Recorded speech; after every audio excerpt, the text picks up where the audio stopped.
भवपूरिताखिल दिक्तते शारदे करुणानिधे सकलानवाम्ब सदा जनान्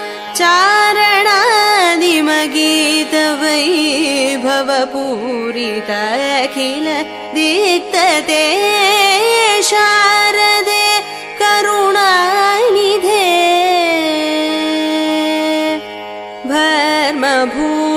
भर्मभूषणभूषिते